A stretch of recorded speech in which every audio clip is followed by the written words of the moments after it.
Okay. Good morning, everyone. Good morning. Welcome to this press conference on enlargement and on the initiative of the European Economic and Social Committee to progressively integrate EU candidate countries. We have with us today, starting from the left side, Prime Minister of Albania, Rama, Prime Minister of Montenegro, Milo Kosvaic, Vice President of the European Commission, Vera Jourova, and of course our President of EC, Oliver Rrugëtimi. Without further ado, I give the floor to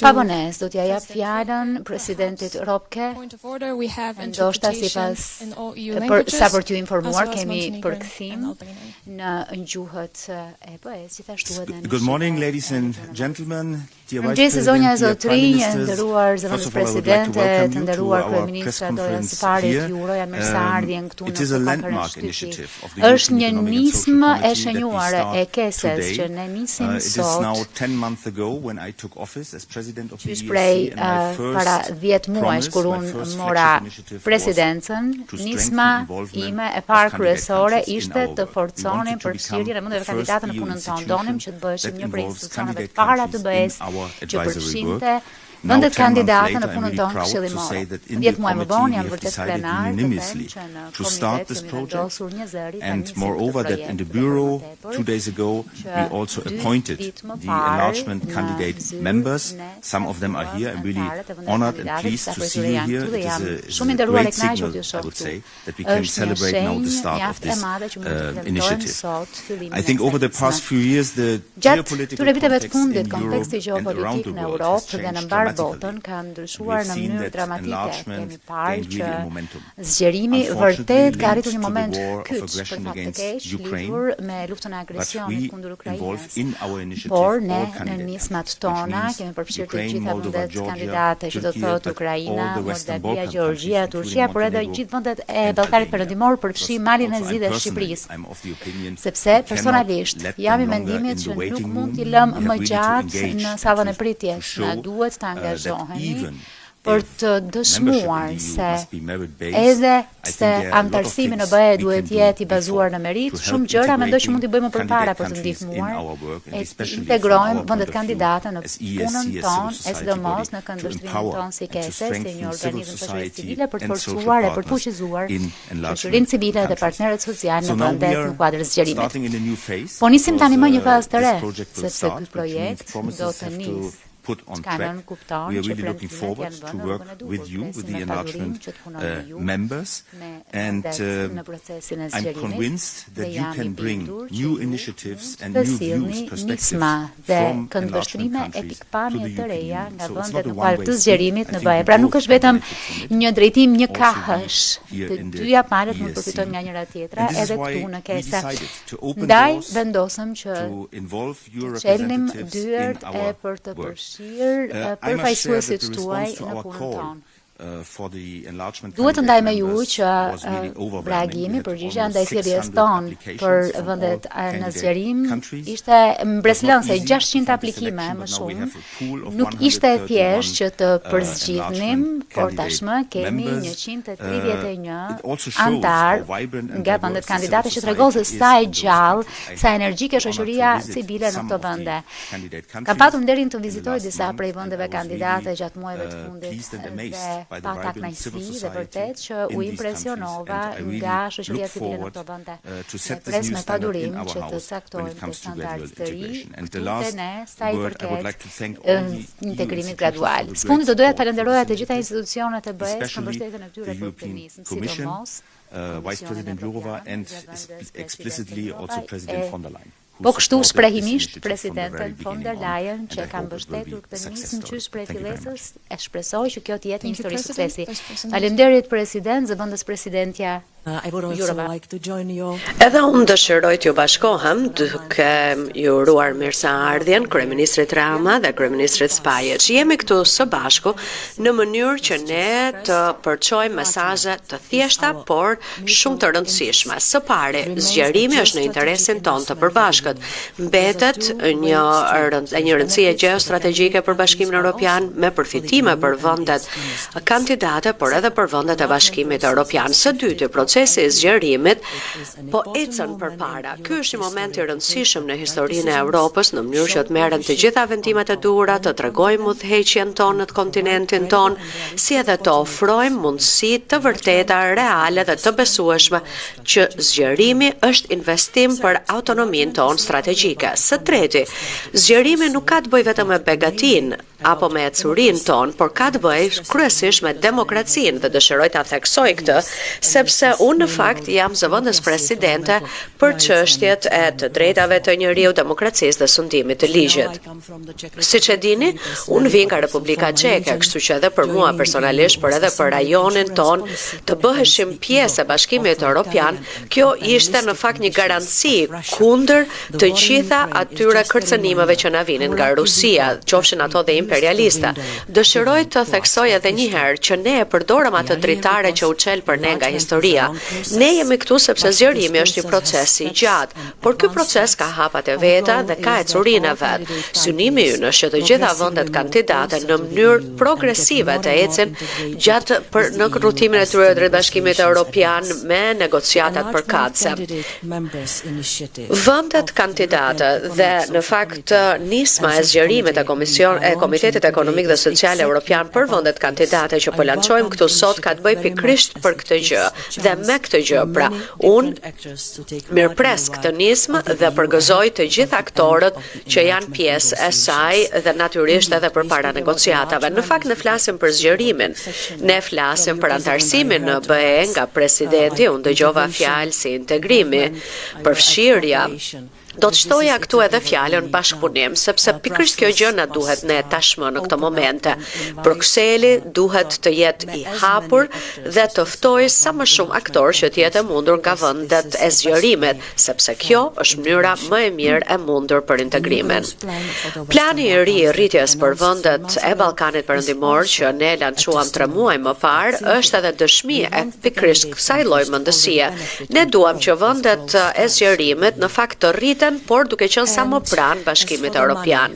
Sa u përket fondeve, për shembull BE-ja ofron më shumë se 14 miliardë euro asistencë ndaj vendeve të Ballkanit Perëndimor nga një buxhet prej 7 vitesh dhe 2 miliardë prej tyre janë mbështetje për të drejtat themelore, demokracinë dhe sundimin e ligjit. Edhe një herë, pra, ne përqendrohemi shumë tek ato çështje themelore. Kjo për arsye se qytetarët evropian e duan demokracinë, sundimin e ligjit dhe një media të pavarur. Jam e kënaqur që të njëjtat dëshira kanë edhe vendet kandidate. Ndaj faleminderit shumë Komitetit Ekonomik dhe Social Evropian për këtë nismë dhe faleminderit juve vendeve kandidate, kryeministrave përkatës e të pranishëm sot për të gjitha përpjekjet tuaja dhe për interesin që ju tregoni. Unë besoj që së bashku ne do t'ja dalim ban. Kemi për t'ja dalë ban, BE-n do ta bëjmë jo vetëm më të madhe, por edhe më energjike, më të rëndësishme dhe më strategjike. Faleminderit. Faleminderit dhe tashmë kryeministri Spajić, fjala për ju. I nderuar president Oliver, e nderuar zonja zëvendës presidente Vera Jourova, i nderuar kryeministër Edi, të dashur miq e të ftuar të Komitetit Ekonomik e Social Evropian, përfaqësues të medias, është kënaqësi për mua që edhe një herë t'ju përçoj këtu në fakt edhe mesazhet e qarta të mbështetjes nga qeveria 44 e jona. Në këtë rrugëtim, Bali i Zi nuk do të kërkoj në fakt rrugë të shkurtra, po do të bazohet tek arritjet e veta, sipas qasjes të bazuar tek meritokracia që vjen nga procesi i zgjerimit. Ne dëshirojmë që ta përqafojmë këtë moment dhe të vijojmë të ushqejmë një dialog gjithëpërfshirës me të gjithë që është edhe kyçi dhe themeli i reformave. Në fakt ne vlerësojmë në fakt edhe të gjitha vlerësimet që ne janë bërë edhe nga grupi IGC. Ne natyrisht dëshirojmë që të ecim përpara në kapitujt 23-24 në mënyrë që ne të ecim përpara dhe që të kemi edhe fazën tjetër të negociatave si edhe konferencën ndërqeveritare. Ne vlerësojmë shumë hapat që janë ndërmarrë nga Bashkimi Evropian dhe që tregojnë që procesi i zgjerimit është i besueshëm dhe po ecën përpara. Plani i ri i rritjes për Ballkanin Perëndimor mund të ndryshojë tërësisht vendet e rajonit të Ballkanit Perëndimor. Gjithashtu, në sajt e potencialit që ai ka për të sjellë përfitimet e BE-s tek vendet e Ballkanit Perëndimor përpara se të bëhen shtete anëtare, kjo është shumë e rëndësishme sepse rrit ekonominë. Ne e shikojmë integrimin jo si zëvendësim pra për të ardhmen tonë, por në fakt për faktin që është i rëndësishëm si për vendet e Ballkanit Perëndimor ashtu edhe për BE-n. Dhe mbështetja e fortë e qytetarëve tanë, rreth 80% e qytetarëve tanë janë pro BE-s, na sjell në një detyrim shtesë për të përmbushur të gjitha detyrimet që rrjedhen. Në fakt ky është edhe një procesi më koheziv në shoqërinë tonë. Kështu që në lidhje me të gjitha këto gjëra, përparësia e qeverisë tonë është që të gjitha reformat që ne vëmë në zbatim, nëse mund të jenë popullore apo jo, në fakt në këtë rast mbështeten nga qytetarët, por edhe nga shoqëria civile dhe janë faktor shumë i rëndësishëm për vënien në zbatim të gjitha politikave tona në një shoqëri demokratike. BE-ja pra është partneri ynë kryesor në të gjitha këto përpjekje në mënyrë që ne të sigurojmë të ardhmen tonë në BE. Ne e konsiderojmë edhe mbështetjen e shoqërisë civile në këtë proces si teje të rëndësishme. Më lejoni t'ju kujtoj që Mali i Zi ka qenë vendi i parë që ka përfshirë përfaqësuesit e shoqërisë civile në strukturën e negociatave me BE-n, e cila në fakt tashmë është shtuar nga qeveria të cilën unë kryesoj. Pra ne kemi në fakt rreth 131 antar të shoqërisë civile nga 190 që janë pjesë të gjitha këtyre komisioneve. Pra ne jemi pjesë e Këshillit për ligjet. Gjithashtu shoqëria civile është pjesë e organit operacional dhe konsultativ për strategjinë e informimit për anëtarësimin e Malit të Zi në Bashkimin Evropian deri në vitin 2026. Pra ne kemi një program të cilin ne kemi zbatuar nga viti 2021-2022 që është edhe një tregues shumë i qartë i kohezionit ndërmjet shoqërisë, sindikatave dhe punëdhënësve, kanë krijuar pra një program i cili ka sjellë përfitime për të gjithë. Është një shembull i vërtetë i dialogut social sipas stilit evropian. Dhe ky dialog u njoh edhe në parlament, i cili meritoi në fakt të program me mazhorancën e votave. Në këtë aspekt, unë dëshiroj që të mirëpres vendimin e Komitetit Ekonomik dhe Social Evropian, i cili i hap dyert vendeve kandidate që prej vitit 2024 ne të marrim pjesë në kapacitet këshillimor në të gjitha aktivitetet të cilat kanë të bëjnë me integrimin. Mali i Zi e ka përqafuar këtë nismë si një hap shumë të rëndësishëm për integrimin e Malit të Zi në BE dhe shpresojmë që do të ketë edhe hapa të tjerë të tillë në fusha të tjera. Kjo seancë plenare dhe ky debat i nivelit të lartë tregon edhe shndërrimin social që ne po shikojmë jo vetëm në Malin e Zi, por edhe në të gjithë rajonin, në të cilin çështja e integrimit në Bashkimin Evropian ka përparësinë më të madhe.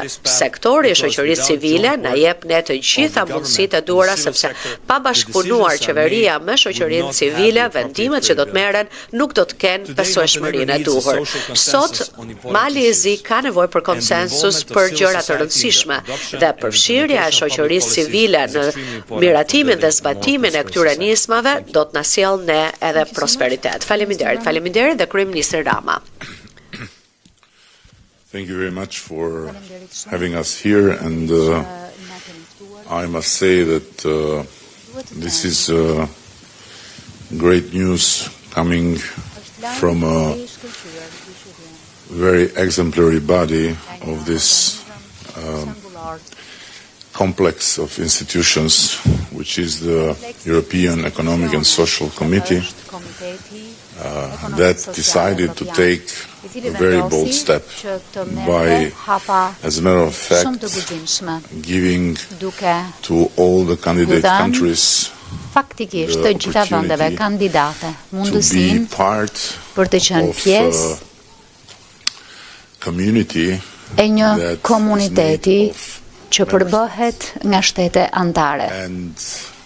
I believe that this is the first Besoj se kjo great example përbën shembullin e parë të shkëlqyer se si duhet të parashohim të ardhmen e afërt dhe se si me gjas duhet të bijem dakord me miqtë tanë të Bashkimit Evropian lidhur me qasjet e ndryshme për t'i bërë gjërat së bashku duke na lejuar ne vendet kandidate që të jemi pjesë e hapësirave të dialogut, të ndërveprimit dhe të bashkëpunimit që kjo organizate jashtëzakonshme ofron për të gjithë anëtarët. So having today our countries in this committee, duke pasur vendet tona sot në këtë komitet si anëtare the right to vote is exactly what në kuptimin e plot pa të drejtën e votës është saktësisht ajo çka duhet të ndodhë në të ardhmen e afërt për Bashkimin Evropian dhe Ballkanin Perëndimor, që duhet të gjejnë rrugën për të siguruar që rrugëtimi drejt anëtarësimit ton të plot të jetë një rrugëtim bashkëpunimi shumë të ngushtë, por po kështu një rrugëtim ndërveprimi mjaft organik që duhet të ofrohet nga Bashkimi Evropian dhe institucionet e tij. Unë besoj fort se është tani më koha që Bashkimi Evropian të kuptojë se vendet kandidate të Ballkanit Perëndimor, por jo vetëm, nuk janë vetëm mjaftueshëm të pjekura, por po kështu janë në një situatë ku meritojnë të përqafohen e të sillen më pranë pa që domosdoshmërisht antar me të drejta të plota, siç në fakt është objektivi fundor i të gjithë këtij procesi. Ajo çfarë po ndodh sot është një shembull ekzemplar i asaj çfarë duhet të ndodhë më tej në nivelet të tjera, me struktura të tjera e organizma të tjera të Bashkimit Evropian. I strongly believe that what is happening today here, besoj fort se ajo çka po ndodh sot këtu duhet të ndodhë në Parlamentin e BE-s, duhet të ndodhë në Komisionin Evropian dhe në Këshillin Evropian. Kjo është e vetmja rrugë për të qetësuar të gjithë shpirtrat dhe për të injektuar një energji mjaft konkrete, një energji mjaft të prekshme, një energji mjaft të dobishme në të gjitha vendet kandidate dhe qytetarët e tyre, lidhur me të ardhmen mjaft konkrete që qenit pjesë e Bashkimit Evropian në të kundërt, do të rrezikojmë të hyjmë një rrugë që s'mbaron kurrë të qëllimeve të mira, të një morie premtimesh, por pa asnjë rezultat konkret apo pa mbajtjen e tyre. Mendoj që ndërkohë plani i rritjes është po ashtu një tjetër shembull shumë i rëndësishëm i një shkallë ndërgjegjësimi i një mënyre ndryshe e të parit të Ballkanit Perëndimor dhe vendeve të tjera kandidate dhe të parit të vetë së ardhmes së Bashkimit Evropian. Duke thënë të gjitha këto, dëshiroj ta përmbyll, duke thënë se së fundi po shohim që Bashkimi Evropian është shumë më i vetëdijshëm në vepra, jo vetëm me fjalë, por rëndësinë strategjike që ka Ballkani Perëndimor për Bashkimin Evropian. Dhe është e trisht që duhej Vladimir Putini që të ndodhte kjo gjë. Besoj sidoqoftë fort se ne tashmë duhet ta ruajmë këtë ritëm duke ecur përpara me hapa të guximshëm, et mos presim për një agresion tjetër, për një goditje tjetër, a një katastrofë tjetër që të na kujtoj, e pikë së pari të kujtoj njerëzit në Bruksel se sa i rëndësishëm është Ballkani Perëndimor për Bashkimin Evropian. E themi gjithnjë që Bashkimi Evropian është shumë i rëndësishëm për ne, por të gjithë në Bashkimin Evropian duhet të kuptojnë dhe duhet ta kuptojnë jo vetëm teorikisht, por duhet të sigurohen që ky ndërgjegjësim të bëhet edhe praktik. Se kaq rëndësi sa ka Bashkimi Evropian për Ballkanin Perëndimor, po aq ka Ballkani Perëndimor për Bashkimin Evropian. Faleminderit shumë, do të kemi një hapësirë për një dy pyetje. Ivan? You can speak from the spot, you can just press the button. Yes. Mirë, faleminderit shumë. Jam nga televizioni Malit të Zi, kam disa pyetje. Së pari për presidentin Robke. Si e vlerësoni situatën e shoqërisë civile në Malin e Zi në këtë moment? Për zëvendës presidenten Jurova, ku i shihni mundësitë e integrimit të mëtejshëm? Pra, ku i shihni mundësitë e integrimit të mëtejshëm të vendeve kandidate në punën e institucioneve të BE-s për kryeministrin sa po thatë që programi Europe Now, pra Europa tani, ishte një tregues kohezioni i qeverisë, sindikatave dhe punëdhënësve në Malin e Zi.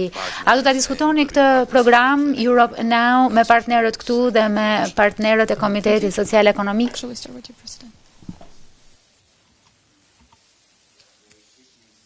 The situation of civil society all candidate countries is of course on our radar because these are our partners, our natural partners. We see overall progress, but of course there are a lot of things to do with regards to social dialogue, with regards to civil dialogue. What is important for us to engage now in a closer dialogue. And speaking about fundamental rights, we have a dedicated body in our house, a fundamental rights and rule of law group, which conducted missions to all EU member states, and we decided now to extend the scope also to candidate countries. So to go to candidate countries to strengthen our dialogue with the government and with civil society and social partners. This will start already this year, and we have also standing bodies in our house. ESC was always a promoter for enlargement. We have the so-called joint consultative committees where we have a permanent dialogue to monitor the accession process, and of course we will make sure that progress in this field will be made in the next month and hopefully next year. Well, further integration wherever possible, which enables the formal process, but also during this time of the formal process, there are many open doors, and we have to open them wider. In the growth agenda, you can see the business environment, including the digitalization, digital transition and innovation, energy sector reform, green transition. We see that there is a big chance to cooperate more in transport agenda and transport infrastructure.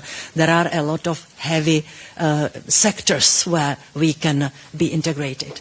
Then there is an open door for creation better space for students and for scientists.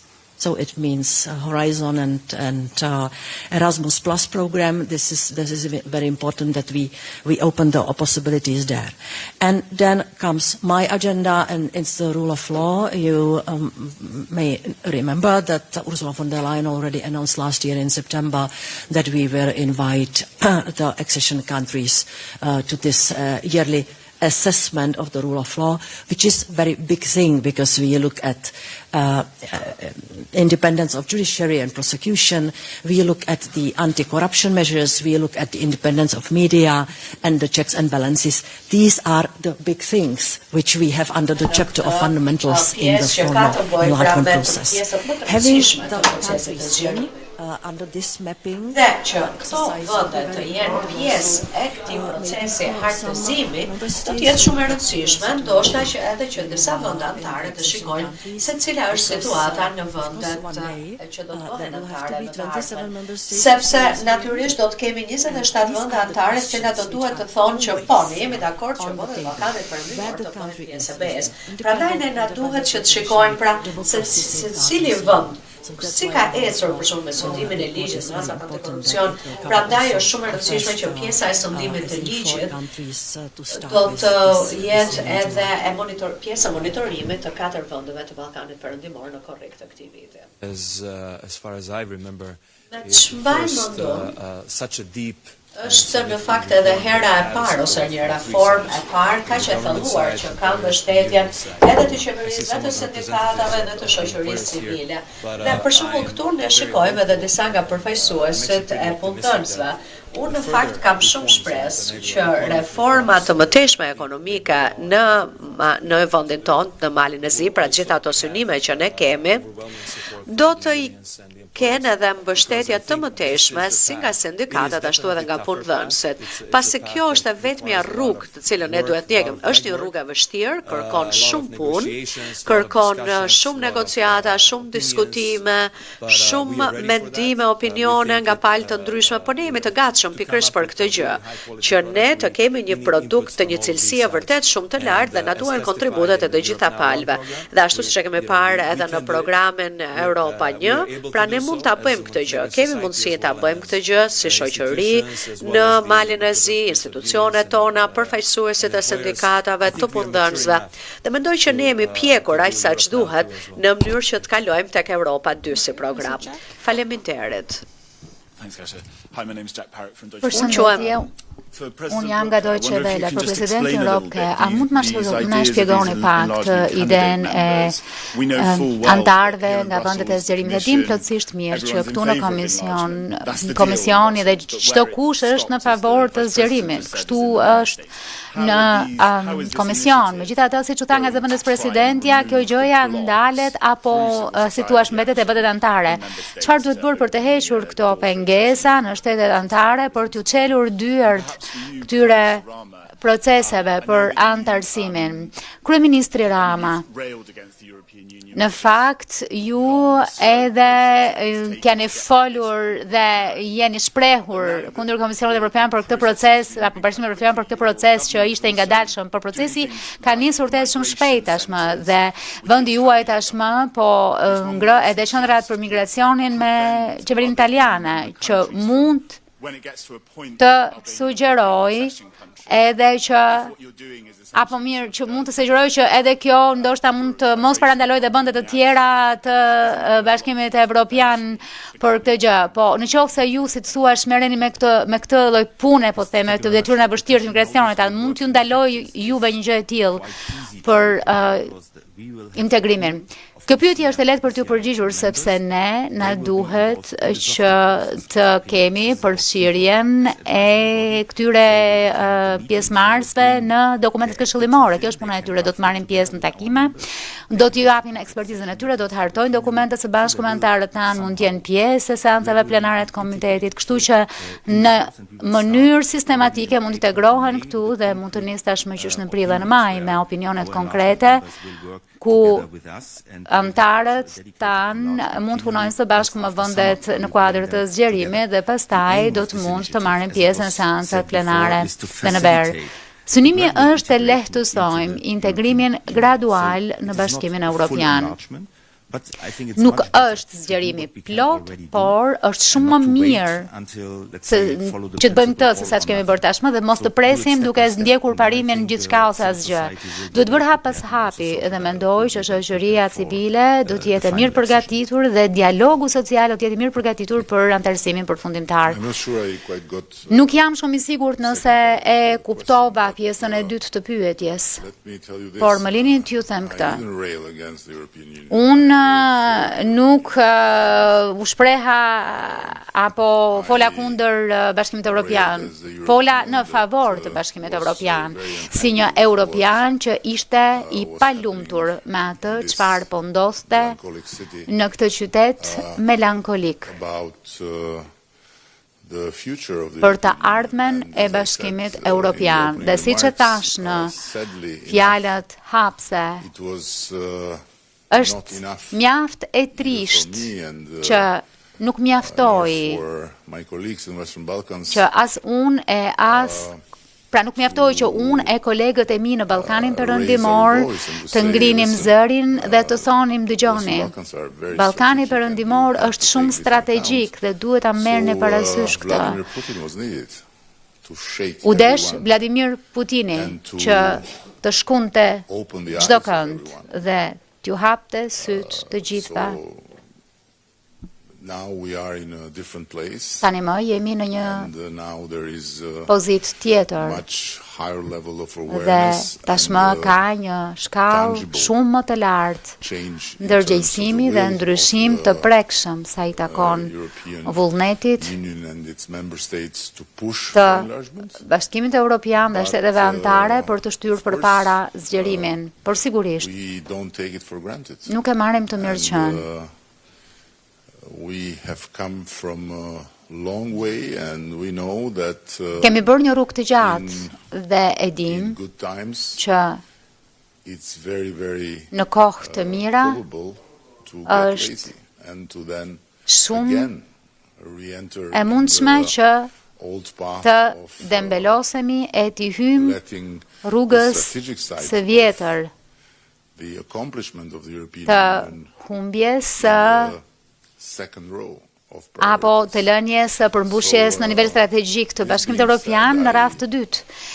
Thënë kjo, nuk jam i sigurt nëse e kuptova pjesën e dytë të pyetjes suaj, sepse nuk e shoh se si ajo çfarë po bëjmë me Italinë bie ndesh me qëndrimin e Bashkimit Evropian për migracionin.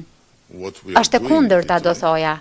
Ajo që po bëjmë me Italinë si shtet jo antar, është ajo që supozohet të bëj shteti antar.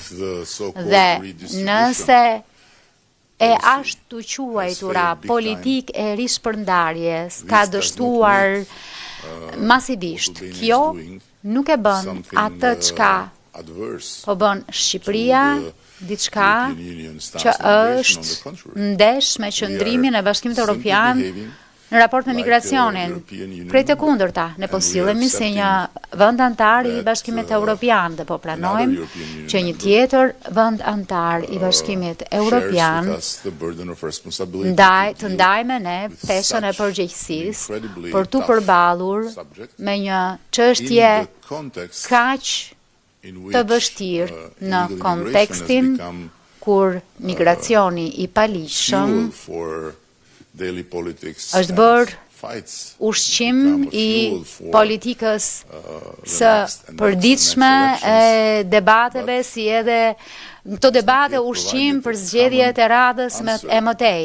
Por, kjo natyrisht nuk mund të jetë përgjigja e përbashkët e Bashkimit Evropian për mënyrën se si duhet trajtuar kjo situatë. Në fakt,